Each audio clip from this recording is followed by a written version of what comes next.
室友得了怪病，脖子爬满渗血的裂痕，额头浮起大块的红肿，轻轻碰一下，传来骨头摩擦的异响，伴随着深入骨髓的剧痛，症状逐日加重。他濒临崩溃，我却暗自偷笑，他的模样越来越像那具坠楼身亡的尸体了。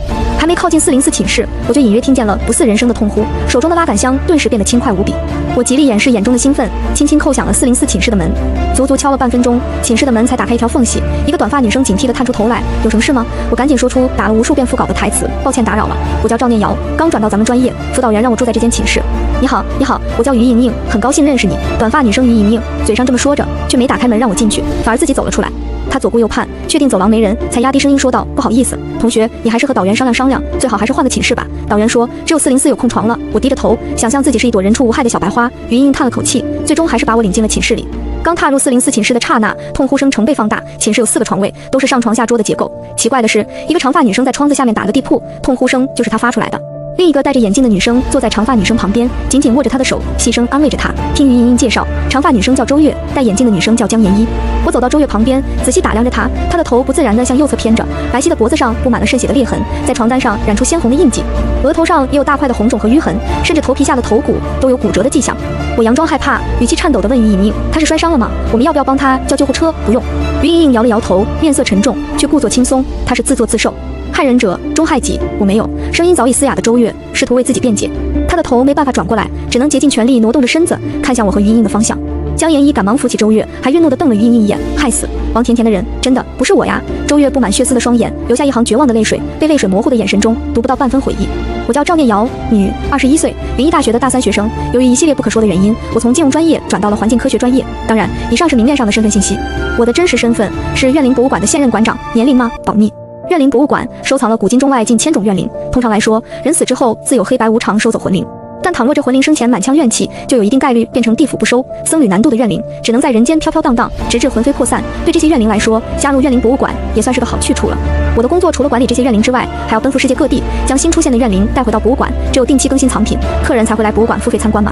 我的消息网告诉我，3天前，临沂大学404寝室出了一起命案，高坠身亡的死者王甜甜有很大的概率变成极其罕见的仄灵。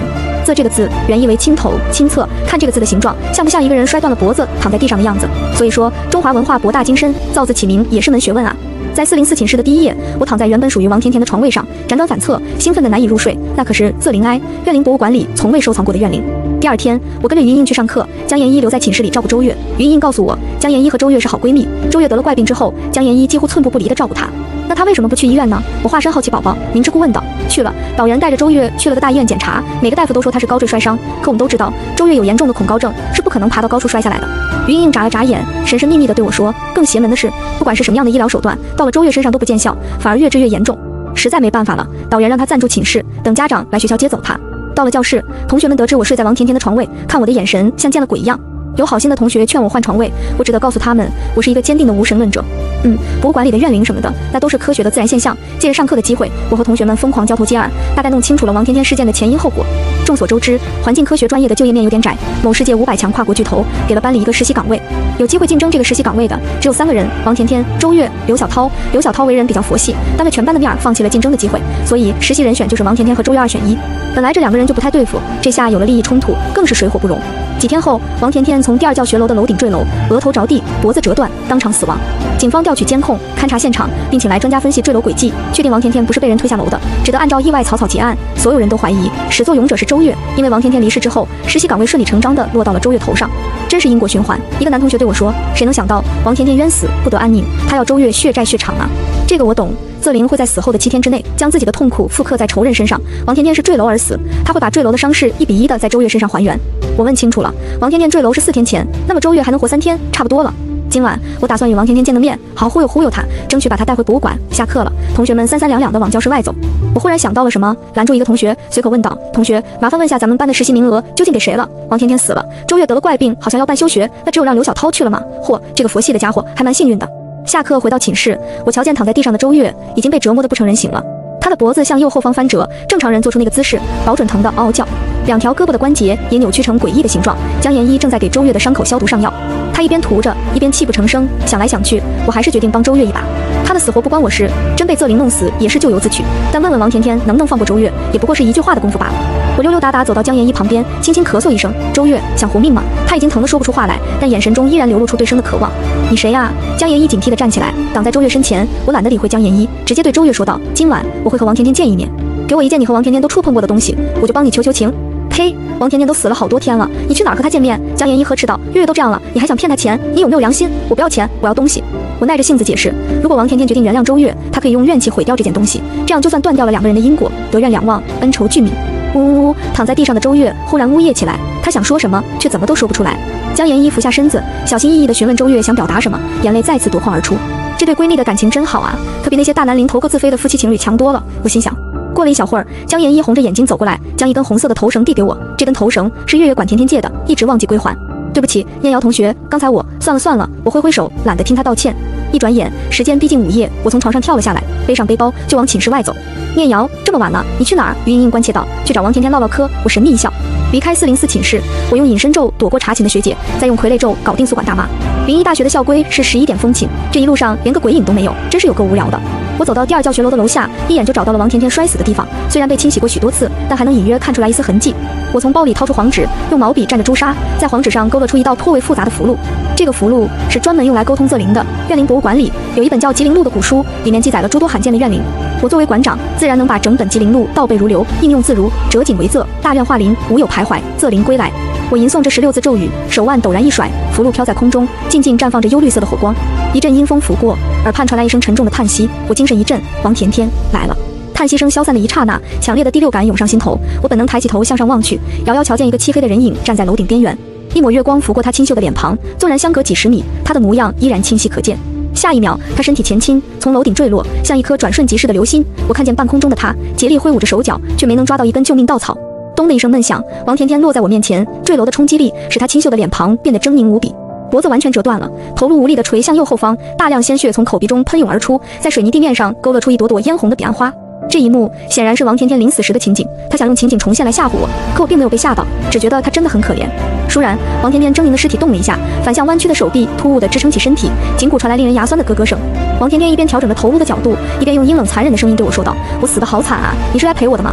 别闹了！”我顺手打出一道静心咒，强行让王甜甜冷静下来。刹那间，鲜血和伤痕都消失不见，王甜甜变回生前的样子，鼓着腮帮子，气呼呼地对我说：“喂，你是谁呀？为什么不害怕我？”我摊了摊手，回答道：“我叫赵念瑶，是来救你的。”救我？我已经死掉好几天了，不劳你费心了。王甜甜飘到我旁边，伸手摸了摸我的额头，仿佛在试探我是不是发烧说胡话。可惜她是怨灵，灵体是摸不到实体的。王甜甜，我们做笔交易吧。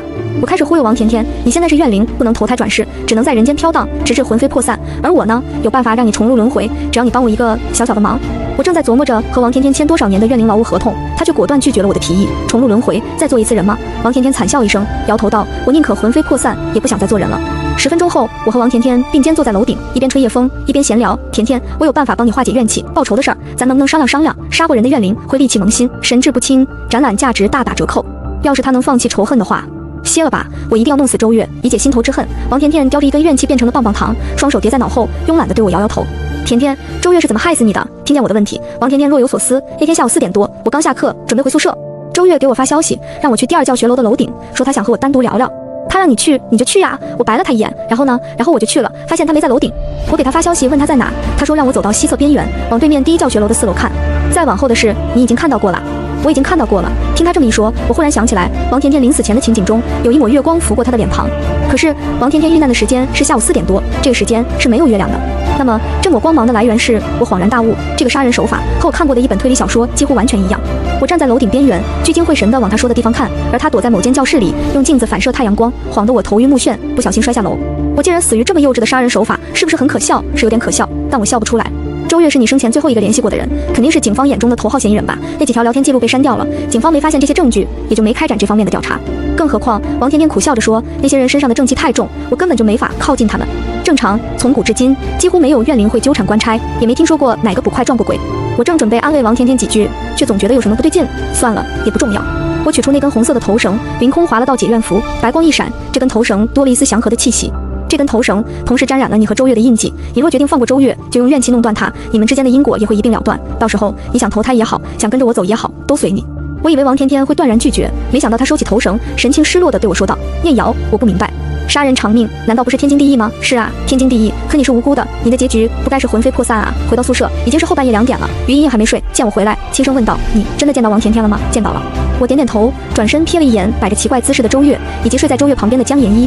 真是的，我明明是来收藏ZER0的，为什么要和一群孩子体验侦探游戏啊？第二天一早，我来到临沂大学监控中心，用傀儡咒控制工作人员查看案发当日的监控。监控内容令我大跌眼镜。案发时，周月、于莹莹甚至江妍一都不在第一教学楼里，也就是说，那个用反光镜害死王甜甜的人，不是这3人中的任何一人。王甜甜的话不会有假，真凶另有其人。如果能弄清楚是谁删掉了王甜甜手机里的聊天记录，就能找到真凶了。可惜傀儡咒只能控制人的行动，不能读取人的记忆。我又查了警方的调查报告，那里面提到王甜甜的手机被遗落在第2教学楼的楼顶。恍然间，仿佛有一道灵光从天灵盖劈到脚底板，劈得我整个人豁然开朗。我一直都觉得这起案件非常奇怪，如果王甜甜不肯靠近楼顶边缘，或者反光镜没有起作用，凶手的谋杀计划就会破产。更奇怪的是，凶手用周月的手机发消息，显然是为了栽赃嫁祸。可既然凶手想嫁祸给周月，为什么又删掉了聊天记录？唯一的解释是，凶手做了更多的预案。无论王甜甜怎么做，凶手都有办法杀死王甜甜，并且逍遥法外，真相还未明晰。但我已经看见了他的轮廓。我来到第1教学楼的4楼，随便找了一间可以看见王甜甜坠楼点的教室，按下秒表，我用最快的速度跑下楼，飞奔到第2教学楼，用时1分30秒。时间不够，要知道案发时刚下课不久，正是人流熙攘的时候。根据监控来看，王甜甜坠楼后的1分钟后，现场就被围得水泄不通。这种情况下，凶手不可能再挤进人群去楼顶清理王甜甜手机的聊天记录，也就是说，凶手不止一人。在第1教学楼里用反光镜的凶手 A， 以及在第2教学楼尾随王甜甜攀上楼顶的凶手 B。如果凶手 A 没成功，凶手 B 可以冒险上前推王甜甜一把，说不定王甜甜坠楼时，凶手 B 就在不远处冷漠地看着他死去。凶手 A 可以是任何人，但凶手 B 的范围很小。我忽然想起来一个细节，刚来到404寝室那晚，于莹莹对我说过，周月有严重的恐高症，也就是说，凶手 B 一定不是周月。